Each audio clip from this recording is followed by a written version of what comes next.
da política internacional. Há vários temas agora bastante atuais. O primeiro dos quais eu diria que é a situação nos Estados Unidos, por razões óbvias, e pela incerteza que aquilo tudo encerra. A que é que corresponde todas estas movimentações agora, quando aquilo vem coincidir com o tema da quarentena e da desindustrialização ou da paragem da economia. Então vem num momento muito frágil, bastante suscetível da história dos Estados Unidos, e agora vem um assassinato de uma pessoa negra, que não é nem pouco mais ou menos uma situação extraordinária. Isso acontece muito, mas foi veiculado pelos meios de comunicação social de uma forma especial também. E estes protestos que nascem de uma legítima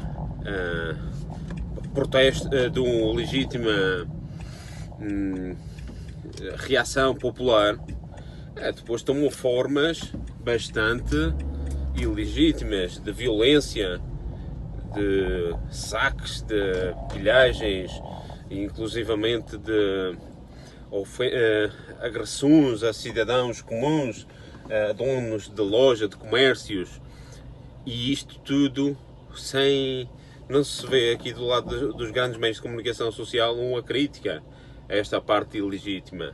Então aqui faz-nos lembrar que aquelas revoluções coloridas que eram alentadas dos meios de comunicação social para a Síria, para a Primavera Árabe, todos aqueles países, no Egito e tudo mais, na Rússia tentaram estas revoluções coloridas, e penso que, se bem me recordo, começaram lá pela Checoslováquia, Václav Havel, e depois na Ucrânia, a Revolução Laranja, não era? Depois na Geórgia, com os Shevardnadze, já vão quase 30 anos. E agora parece que a receita é a mesma, e não sei com que intenção, com que ideia, quem é que pode estar por trás, porque sabíamos que os Estados Unidos eram interessados em todas estas revoluções coloridas, mas desta vez qual é o interesse dos Estados Unidos em uma revolução no seu próprio território, a não ser que, dentro daquela ideia que vos falei, o Trump esteja a manejar já com a sua equipa um plano para se manter no poder já de forma vitalícia. Podia ser uma ideia, mas claro, agora isto também coincide também com o fracasso dos Estados Unidos em relação a controlar a pandemia, não é? Os resultados, mais de 100 mil mortos, e então cada vez que se nota mais, vemos a descobrir que aquilo não estava nada preparado e que o governo tem culpas também. Eles vão sempre buscar o boogeyman, como é que se chama, o espantalho dos chineses, dos russos, de agentes externos, e agora vem essa também a ideia da parte do Trump de dizer que quem está por trás são os russos, que são os chineses. Pois agora uma que está muito na moda dizer que é o Soros. O Soros é o nome milagroso para tudo o que mal se passa no mundo. Porque é um capitalista, porque é esquerdista, porque é judeu, porque não é sionista, ainda por cima. Ali concentra-se tudo, e obviamente que ele é um escroque. Este tipo é um escroque que tem dedo aquelas Open Societies que foram expulsos da Hungria, e agora acho que estão aqui em Berlim, têm sede em Berlim. Claro que é um dos interessados, mas ele não tem esse poder todo de mandar os Estados Unidos abaixo, era o que faltava. Então, são teorias da conspiração que há que ver qual é o seu encaixe com a realidade. Na parte dos Estados Unidos, vamos ver. Os Estados Unidos têm um factor muito perigoso, que são todas aquelas armas de gente organizada, de grupos separatistas na Califórnia, Texas, Arizona, e depois daquelas milícias todas assim agora tem esses Boogaloo Boys, não é? Que aparecem que são tipos de milícias, também não se sabe bem qual é o papel que estão a jogar ali, porque se dizem que estão do lado dos demonstrantes e aparecem com armas nestas demonstrações. Já houve assassinatos, já houve mortes com armas de fogo nestes dias, mas também isso não se fez muito eco para a coisa não vir mais ao de cima, porque aí é onde reside o grande perigo, muito mais do que, por exemplo, aqui na Europa, que há zonas, bolsas de exclusão de comunidades, sectarismo, comunidades que não estão plenamente integradas. Tudo isso também é muito perigoso nas grandes cidades europeias, mas o fator das armas a nível legal, centenas de milhares, se não milhões de armas nos Estados Unidos, armas automáticas, aí é um fator de grande risco. Vamos ver o que é que se passa até o final desta semana próxima, porque aí é que vamos ver para onde a coisa vai. Por outro lado, há agora uma ideia que li hoje um artigo no Asia Times sobre a política que os britânicos já estão a ter em relação à China, de presença na China. Já vos tinha aqui falado de que estão a terminar 2 bases navais no Extremo Oriente, mas agora concentra-se tudo na questão de Hong Kong. E vou pôr aqui o artigo, é um artigo extenso, mediamente extenso, mas que deixa claro de que a Grã-Bretanha vai agora investir muito na China.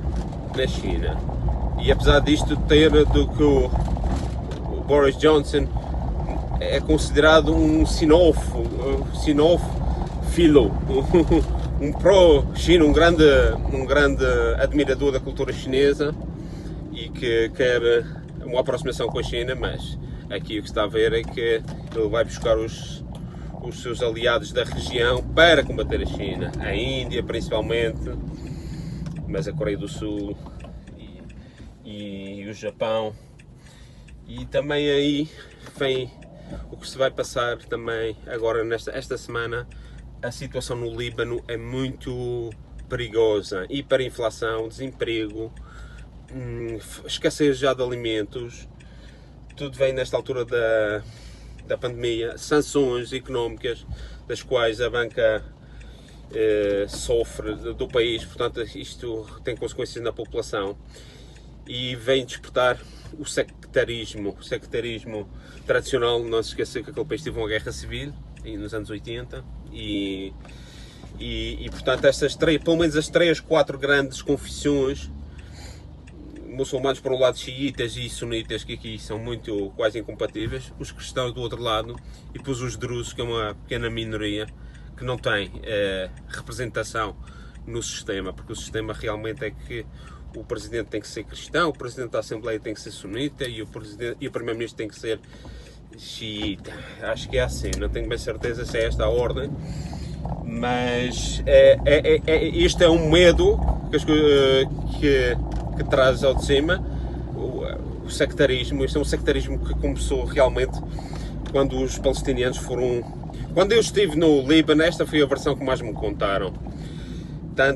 E eu notei que havia unidade, pelo menos entre os xiitas e os cristãos havia muita unidade, que foi a unidade que saiu depois da última tentativa em 2006, depois em 2009, salvo erro, os israelitas voltaram a atacar e isto unia a população de uma forma que jogou um tiro pela culatra nas ideias que Israel tinha de dividi-los. Bem pelo contrário, uni-os mais do que nunca. E a ideia que mais me foi contada é de que os problemas começaram no Líbano por causa dos refugiados palestinianos, quando começaram a chegar, fugidos da Palestina por causa das perseguições, daquelas matanças. Eu estava lá, foi no aniversário, coincidi com o aniversário de umas matanças de Sabra e Shatila, e eu assisti lá um pequeno evento, e claro, aquilo era um campo de refugiados, uma favela, autêntica favela. E foi a partir desse momento que as coisas começaram a ficar mais no no Líbano. O Líbano, entretanto, reconstruiu-se e agora vem esta parte com a pandemia, sanções e agora a hiperinflação e com também a ideia de que Israel pode atacar o Líbano a qualquer momento, escusando-se no tema do Hezbollah, que é a grande milícia, é a parte militar, porque é a força militar do Líbano na realidade. O Hezbollah foi, há cerca de um mês ou dois, aqui na Alemanha, foi proibido e não se sabe bem, há um artigo que eu li no Global Research, que é uma página canadiana, eu vou pôr aqui o link, em que ele diz que não, a Alemanha tem servido, exatamente, desde que perdeu a guerra, de peão dos interesses da CIA na Europa e então faz estes trabalhos para os Estados Unidos.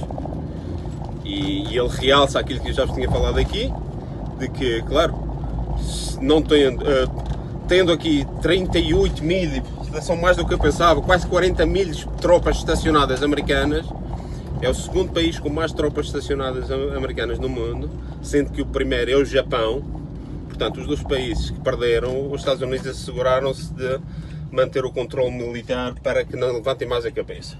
Que é assim que eu leio as coisas. E como são dois países que não podem ter bombas nucleares, estão bastante debilitados na parte no concerto das nações, nesta capacidade dissuasória.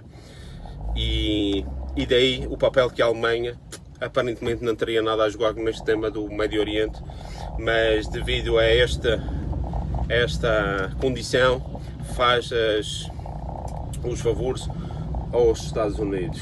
Vou pôr o artigo porque fala porque é que eles, para asfixiar o movimento Hezbollah, como asfixiá-lo financeiramente.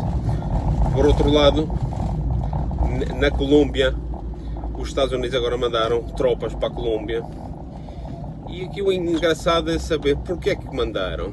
O Maduro, da Venezuela, diz que tem informação de que a Colômbia, o atual presidente, o Duque, tem planeado, isto é de fonte fidedigna, tem planeado uma invasão terrestre e naval ou incursões de forma a desestabilizar e, se possível, mudar o regime da Venezuela.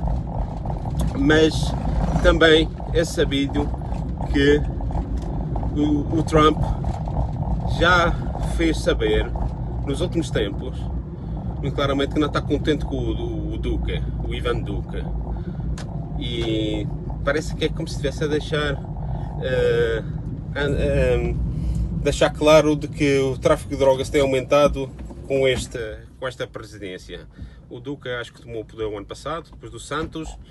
Dizem que o Duque é uma marionete do Álvaro Uribe, que foi o presidente dos anos 90, o grande amigo do Aznar, e foi o tempo, na altura, que mais tráfico de droga houve na Venezuela.